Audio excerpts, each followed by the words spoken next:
అందరికీ వందనాలు. సలాం అలైకుం, నమస్తే అండి.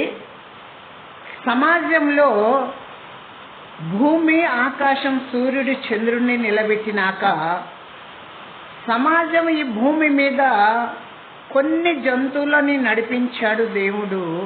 ఆనాడు ఒక పురుషుణ్ణి మనము నడిపిస్తే ఈ తోటకి కాపలా ఉంటాడు అనుకున్నాడు దేవుడు. కానీ మనిషి రావట్లేదండి, జంతువులు వచ్చినాయి. ఈ భూమి మీద ఉన్న ప్రతి జంతువుని కూడా నడిపించాడు. కానీ దేవుడు దేవదూతల్ని కూడా దేవుడు నడిపించుకున్నాడు. కానీ మనిషి రాకపోతే మట్టితో బొమ్మని చేసి జీవం పోశాడు ఆదముని ఒక్కడే భూమి మీద సరిపోతాడులే అనుకున్నాడేమో దేవుడు. కానీ దేవుడికి ముందే తెలుసండి, ఆయనలో నుంచి హవ్వను తీస్తాను అని.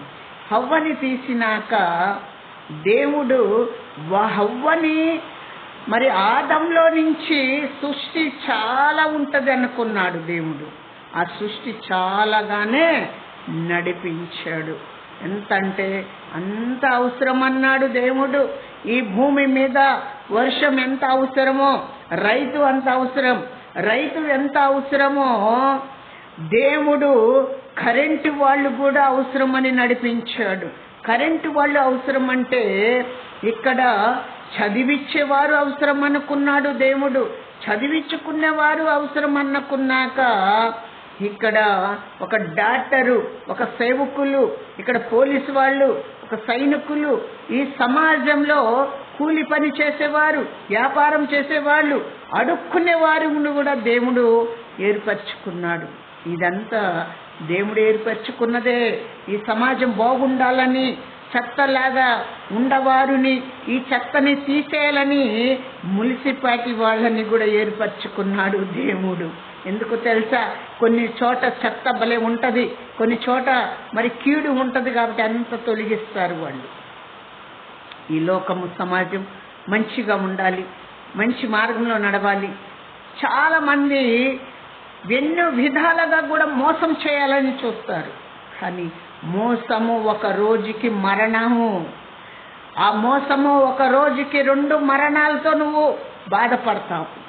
ఒకరు నీకు ఎవరన్నా ఇచ్చి ఉన్నారా, నువ్వు కష్టపడి తీర్చు, నువ్వు బాధపడవు. వాళ్ళ మాటని పోగొట్ట. అందుకోసమే చాలా జాగ్రత్తగా ఉండాలి. భూమి మీద అందరము కలిసి ప్రార్థన చేయాలి. అందరూ బాగుంటేనే దేవుడు రాజ్యానికి వారసులుగా అవుతాము.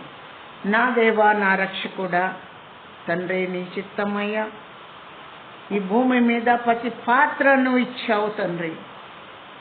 గొప్ప దేవుడివయ్య, మంచి మార్గము.